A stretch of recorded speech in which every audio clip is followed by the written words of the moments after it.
Once again welcome back साथियों, स्वागत है आपका आपके यूट्यूब चैनल एग्ज़ाम इंडिया पे।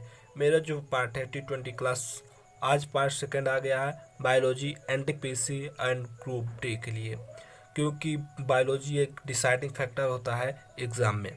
तो हम डिटेल में बात करते हैं इस तरह के क्वेश्चन बायोलॉजी में कि कोई भी क्वेश्चन छूट के ना जाए एग्ज़ाम से। देखिए, पहला क्वेश्चन होता है डीएनए में होते क्या हैं? अमीनो एसिड, पेंटाइड्स की पेंटोस की न्यूक्लियोटाइड्स। देखिए दोस्तों, डीएनए में न्यूक्लियोटाइड्स होते हैं। क्या होते हैं? न्यूक्लियोटाइड्स। अब देखिए इसमें क्या होता है, एमिनो एसिड क्या है?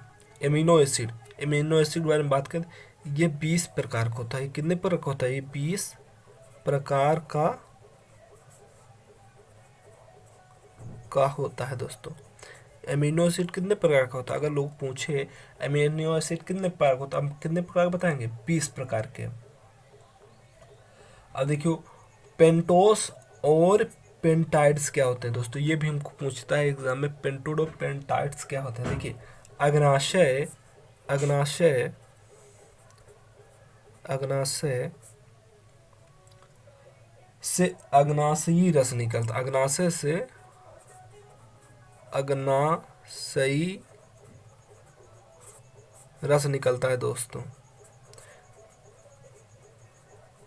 अगर पूछे एग्जाम में पेंटाइड्स और पेंटोड से क्या निकलता है, अग्नाशय से अग्नाई रस निकलता है। तो हमारे एक क्वेश्चन से इतने फैक्ट निकल के आते हैं, समझे।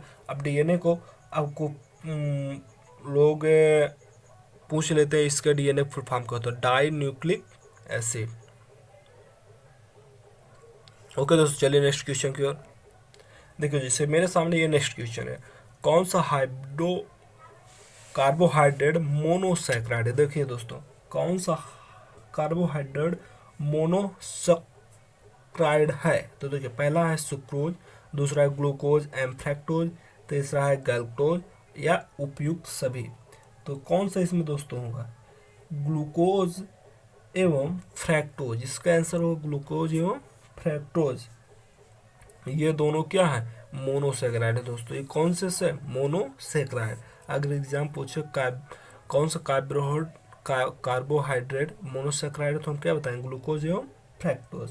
ओके दोस्तों, चलिए नेक्स्ट क्वेश्चन की ओर। इसमें से चलिए दोस्तों, ये नेक्स्ट क्वेश्चन मेरे सामने है, यकृत द्वारा बनाया पित्त पित्ताशय में किसके द्वारा पहुंचता है?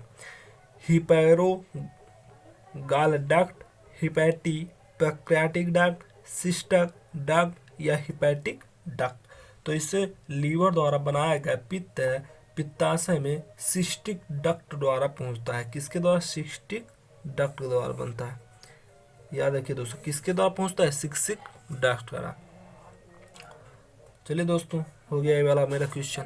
नेक्स्ट क्वेश्चन है, निम्नलिखित में कौन डाइसैकराइड है? उसमें मोनो पूछा तो इसमें डाई मतलब दो। देखो, फ्रैक्टोज, गैल्कोड, डेक्सटीन की मल्टोज। इसमें कौन सा होगा दोस्तों? इसमें कौन सा होगा? जल्दी बताइए। इसमें होगा मल्टोज। क्या होगा दोस्तों? मल्टोज। डाइसैकराइड कौन सा है? मल्टोज है दोस्तों। चलिए नेक्स्ट क्वेश्चन की ओर। चलिए दोस्तों, निम्नलिखित में से किसके संश्लेषण के लिए कोलेस्टेरॉल आवश्यक है? इंसुलिन, स्टाडियोल, ग्लाइकोजन की उपयुक्त सभी। बताइए दोस्तों, इसका आंसर होगा एस्ट्राडियोल। क्या होगा दोस्तों? एस्ट्राडियोल। ग्लूकोज। अब देखिए, हम यहाँ बात करते हैं इंसुलिन क्या होता है। इंसुलिन इंसुलिन दोस्तों, इंसुलिन का निष्कासन अग्नाशय से होता है। कहाँ से निष्करण होता है? अग्नाशय से निकलता है। अग्नाशय से निकलता है दोस्तों। इसके कमी से चीनिया रोग होता है। कौन सा रोग होता है? इसके कमी से कौन सा रोग होता है? चीनिया रोग। या लिख लीजिए, चीनिया रोग होता है। चीनिया रोग होता है दोस्तों। इसके इंसुलिन कमी से कौन सा रोग होता है? चीनिया रोग, जिसे हम डायबिटीज कहते हैं, जिसे हम बोलते हैं क्या? डायबिटीज। ओके, अब देखते आ जाता है मेरा क्या? इंसुलिन। ग्लूकोज लीवर में, इंसुलिन में ही ग्लूकोज, ये जो है ग्लूकोज है, ग्लूकोज लीवर में ग्लाइकोजन के रूप में संचित रहता है दोस्तों। समझिए दोस्तों, देखिए फैक्ट निकलता क्या है, इंसुलिन अग्नाशय से निकलता है, इससे कौन सा रोग होता है, चीबिया रोग होता है। ओके, चलिए नेक्स्ट क्वेश्चन की ओर। चलिए दोस्तों, नेक्स्ट क्वेश्चन मेरे सामने, निम्नलिखित में से कौन सा दुग्ध प्रोटीन है, लैक्टोज, मायोसिन, केसीन की रेनिन। कौन सा दोस्तों, लैक्टोज है कि मायोसिन है कि कैसीन है कि रेनिन। हमको पता है इसका आंसर क्या होगा, कैसीन। क्या होगा दोस्तों, इसका आंसर होगा कैसीन। कैसीन होगा दोस्तों इसका आंसर। इसको आप लोग बचपन से ही जानते हो, कैसीन होगा। कैसीन को ही दुग्ध का प्रोटीन कहा जाता है। ओके, अब देखिए आगे, लैक्टोजन क्या है। लैक्टोजन यह छोटी आंत में होता है, ये छोटी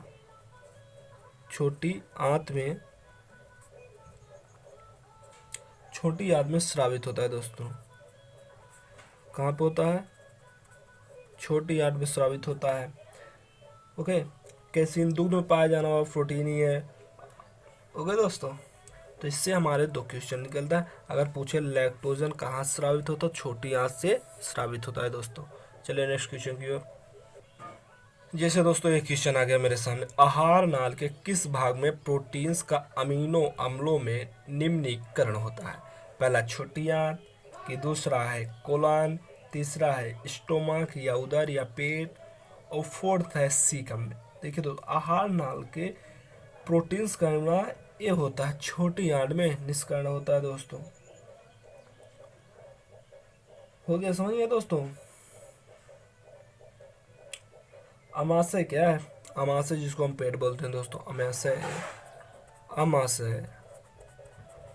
अमाशय जिसको स्टोमक हम बोलते हैं, ये स्टोमक में होता है हमारे पेट के अंदर दोस्तों। आइए दोस्तों, किस विटामिन को हार्मोन्स भी कहते हैं दोस्तों, ध्यान दीजिए, किस विटामिन को हार्मोन्स भी कहते हैं। Vitamin A, vitamin B, vitamin C की विटामिन डी को। हमको पता है विटामिन ई को कमी के कारण होता है, सॉरी किस विटामिन को हार्मोन्स भी कहते हैं, याद रखिए कौन से किस विटामिन को, तो विटामिन डी को हार्मोन्स कहते हैं। विटामिन डी को हम क्या बोलते हैं, हार्मोन्स पे कहते हैं विटामिन डी को। देखिए दोस्तों, ये बहुत ही इंपॉर्टेंट क्वेश्चन, बहुत बार ये रेलवे में कई बार आ चुका है आर्मी में, तो इसको आप लोग याद ही कर लीजिए क्योंकि बहुत इंपॉर्टेंट होने वाला है। हार्मोन्स कहते हैं, मानव मूत्र में विटामिन डी जो है, विटामिन डी किस में पाया जाता है, मानव मूत्र में विटामिन डी पाया जाता है दोस्तों। मानव मूत्र में विटामिन डी पाया जाता है, याद रखिए। मछली की लीवर में विटामिन डी पाया जाता है। कहाँ विटामिन डी पाया जाता है, विटामिन डी मछली के लीवर में पाया जाता है दोस्तों, मछली के लीवर में पाया जाता है दोस्तों। ओके,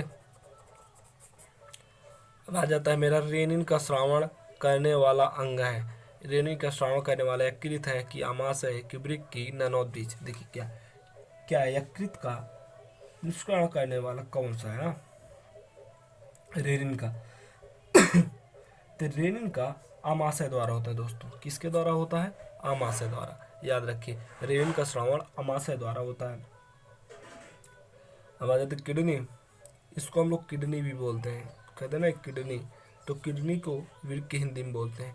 किडनियों की संख्या 2 होती है हमारे शरीर में। किडनियों की संख्या कितनी होती है, मानव शरीर में केवल 2 होती है, समझ रहे हैं।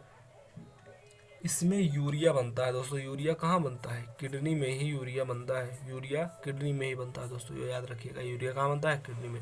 चलिए दोस्तों, मेरा नेक्स्ट एंड लास्ट क्वेश्चन है T20 का।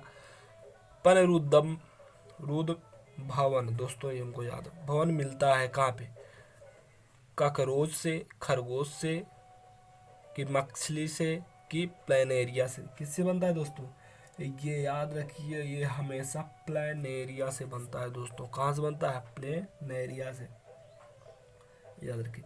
तो दोस्तों मेरे जो क्लास समाप्त हो गए, और अगर दोस्तों वीडियो पसंद आई ना तो लाइक करके जाइए दोस्तों। अगर चैनल पर नया है तो सब्सक्राइब भी कर लीजिए, क्योंकि दोस्तों मैं आप लोगों के लिए काफ़ी मेहनत से बनाता है वीडियो को। और जितने आपके फ्रेंड सर्किल है उनको भी शेयर करना ना भूलिए दोस्तों। तो मिलूंगा दोस्तों नेक्स्ट वीडियो में, तब तक के लिए जय हिंद, जय भारत, जय कला।